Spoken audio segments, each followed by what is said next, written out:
శ్రీమాత్రే నమః. అందరికీ నమస్కారం. శ్రావణ మాసంలో పౌర్ణమికి ముందు వచ్చే వరలక్ష్మి వ్రత కథను భక్తి శ్రద్ధలతో ఆలకించండి. ఆ అమ్మవారి కృప మీకు మీ కుటుంబంపై ఎల్లప్పుడూ ఉంటుంది. శ్రావణ మాసంలో పౌర్ణమికి ముందు వచ్చే శుక్రవారం రోజున ఆచరించే ఈ వరలక్ష్మి వ్రతం ఎంతో పవిత్రమైనదిగా భావిస్తారు.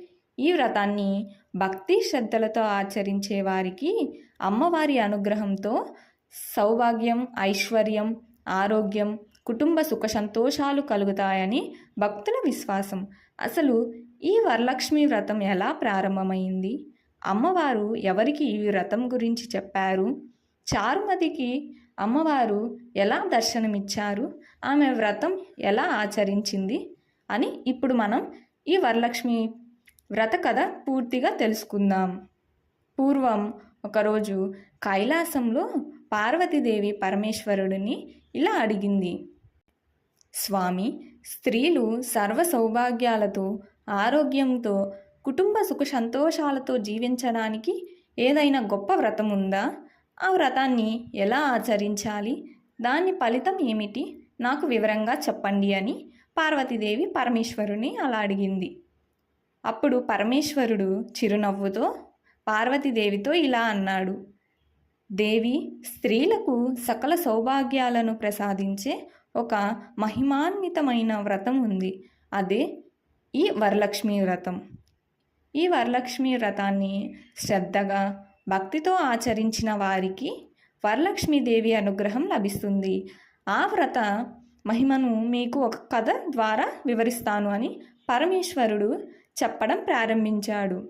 అదే విషయాన్ని సూత మహర్షి శనకాది మహర్షులకు వివరించారు. శనకాది మహర్షులు సూత మహర్షిని ఇలా అడిగారు. మహర్షి, స్త్రీలకు సౌభాగ్యం, ఐశ్వర్యం, ఆరోగ్యం, కుటుంబ సుఖ సంతోషాలు ప్రసాదించే ఉత్తమమైన వ్రతం ఏది? దాని కథను మాకు వివరంగా చెప్పండి అని అడిగారు. అప్పుడు సూత మహర్షి ఇలా అన్నాడు.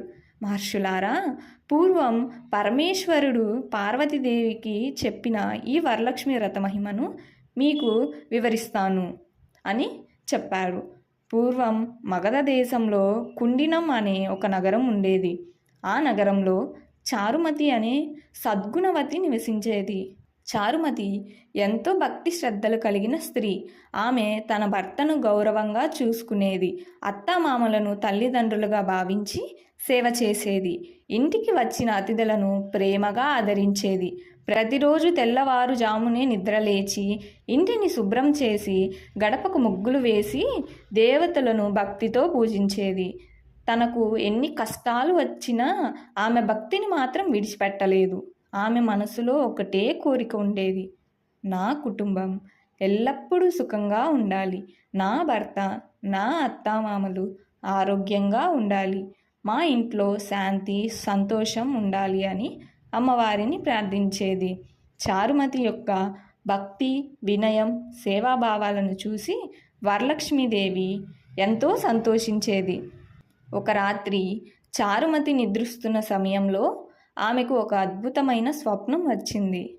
ఆమె చుట్టూ దివ్యమైన కాంతి వ్యాపించింది.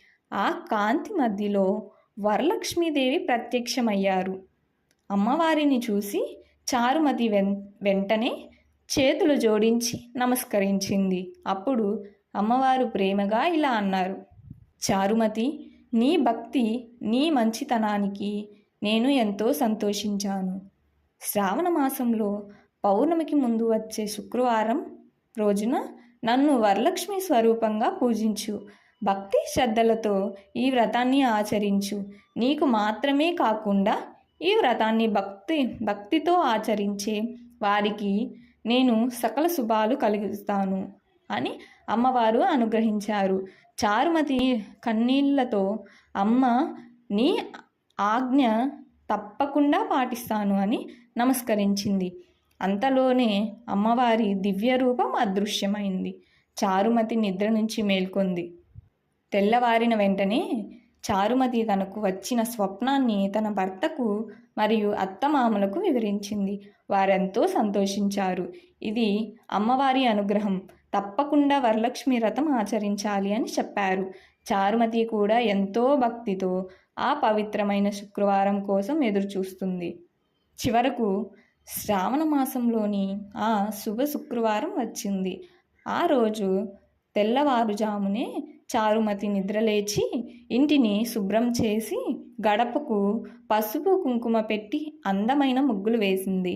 పవిత్రంగా స్నానం చేసి కొత్త బట్టలు ధరించింది. పూజకు కావాల్సిన వస్తువులన్నిటినీ సిద్ధం చేసుకుంది. చారుమతి ముందుగా పూజా స్థలంలో ఒక కలశాన్ని ఏర్పాటు చేసి కలశంలో పవిత్రమైన నీటిని నింపింది. పసుపు, కుంకుమ, అక్షింతలు మరియు నాణ్యాలు వేసింది. కలశానికి మామిడి ఆకులు ఉంచి పైన కొబ్బరికాయను పెట్టింది. ఆ కలశాన్ని వరలక్ష్మి స్వరూపంగా భావించింది. కలశాన్ని పసుపు, కుంకుమ, పూలు, వస్త్రాలు, ఆభరణాలతో అందంగా అలంకరించింది. తరువాత చారుమతి తన చుట్టుపక్కల ఉన్న సుమంగళి స్త్రీలను పూజకు ఆహ్వానించింది. అందరూ చారుమతి ఇంటికి వచ్చారు. అందరూ కలిసి భక్తి శ్రద్ధలతో అమ్మవారిని పూజించారు. అమ్మవారికి పసుపు, కుంకుమ, అక్షంతలు మరియు పూలు సమర్పించారు. అమ్మవారికి నైవేద్యం పెట్టారు. దీపం వెలిగించారు. వరలక్ష్మీదేవిని స్తుతించారు. తరువాత చారుమతి వరలక్ష్మి వ్రత కథను అందరికీ వివరించింది. కథ పూర్తయిన తరువాత అందరూ అమ్మవారికి నమస్కరించారు. అమ్మవారిని ఇస్తూ ప్రదక్షిణలు చేయటం ప్రారంభించాడు. మొదటి ప్రదక్షిణ పూర్తయ్యేసరికి చారుమతి మరియు అక్కడ ఉన్న స్త్రీల పాదాలకు అందమైన గజ్జెలు ప్రత్యక్షమయ్యాయి. అందరూ ఆశ్చర్యపోయారు. అది అమ్మవారి మహిమే అని భావించారు. మరింత భక్తితో అమ్మవారిని ప్రార్థించారు. తరువాత రెండవ ప్రదక్షిణ చేశారు. రెండో ప్రదక్షిణ పూర్తయ్యేసరికి వారి చేతులకు బంగారు ఆభరణాలు ప్రత్యక్షమయ్యాయి. అందరూ ఆనందంతో అమ్మవారికి నమస్కరించారు. తరువాత మూడవ ప్రదక్షిణ చేశారు. మూడవ ప్రదక్షిణ పూర్తయ్యేసరికి వారి ఇళ్లల్లో ధనధాన్యాలు, ఐశ్వర్యం సమృద్ధిగా ఉండేలా అమ్మవారి అనుగ్రహం లభించింది. అందరూ ఆనందంతో శ్రీ వరలక్ష్మీదేవి శరణం అని అమ్మవారిని స్తుతించారు. చారుమతి మాత్రం ఆ ఐశ్వర్యాన్ని చూసి గర్వపడలేదు. ఇదంతా అమ్మవారి కృపే అని భావించింది. ఆమె మరింత భక్తితో, వినయంతో అమ్మవారిని పూజిస్తూ ఉంది. ఆ సంఘటన విన్న పార్వతీదేవి ఎంతో సంతోషించింది. అప్పుడు పరమేశ్వరుడు ఇలా అన్నాడు: దేవి, వరలక్ష్మీదేవి అనుగ్రహం పొందడానికి భక్తి శ్రద్ధలు ఎంతో ముఖ్యమైనది. ఈ వ్రతాన్ని భక్తితో ఆచరించే వారికి సౌభాగ్యం, ఐశ్వర్యం, ఆరోగ్యం, కుటుంబ సుఖ సంతోషాలు కలుగుతాయని వరలక్ష్మీదేవిని ప్రార్థించాలి అని పరమేశ్వరుడు చెప్పాడు. వరలక్ష్మి వ్రత పూజ పూర్తయిన తరువాత అమ్మవారికి సమర్పించిన తోరాన్ని పూజించి భక్తితో కుడి చేతికి కట్టుకోవాలి. సుమంగళి స్త్రీలు పసుపు, కుంకుమ, తాంబూలం, వాయనం ఇవ్వడం సాంప్రదాయం. అమ్మవారికి సమర్పించిన నైవేద్యాన్ని ప్రసాదంగా స్వీకరించాలి.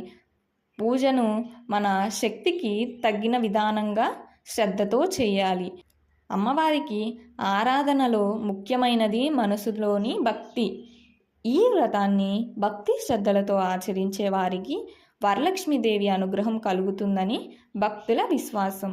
ఇంట్లో సుఖ సంతోషాలు ఉండాలని, కుటుంబ సభ్యులు ఆరోగ్యంగా ఉండాలని, ధనధాన్యాలు సమృద్ధిగా ఉండాలని, సౌభాగ్యం, ఐశ్వర్యం కలగాలని అమ్మవారిని ప్రార్థిస్తూ ఈ వ్రతాన్ని ఆచరిస్తారు. అందుకే శ్రావణ శుక్రవారం రోజున అనేక మంది భక్తులు ఎంతో భక్తితో వరలక్ష్మీదేవిని పూజిస్తారు. మనసారా వరలక్ష్మీదేవిని ప్రార్థిద్దాం. అమ్మా వరలక్ష్మి, మా ఇంటిని నీ కృపతో నింపు, మా కుటుంబాన్ని చల్లగా చూడు, మాకు ఆయురారోగ్యాలు ప్రసాదించు, సుఖశాంతులు ప్రసాదించు, ధనధాన్యాలు ప్రసాదించు, మా కష్టాలను తొలగించి మంచి మార్గంలో నడిపించు. నీ ఆశీస్సులు ఎల్లప్పుడూ మా కుటుంబంపై ఉండేలా చూడు, ప్రార్థించండి అని ఈ పవిత్రమైన వరలక్ష్మి వ్రత కథను భక్తితో విన్న ప్రతి ఒక్కరికి అమ్మవారి ఆశీస్సులు కలగాలని కోరుకుందాం. అమ్మవారి కృప ప్రతి ఇంటిపై ఉండాలి. ప్రతి కుటుంబం సుఖ సంతోషాలతో, ఆయురారోగ్యాలతో, ఐశ్వర్యంతో వర్ధిల్లాలి. ఓం శ్రీ మాత్రే నమః.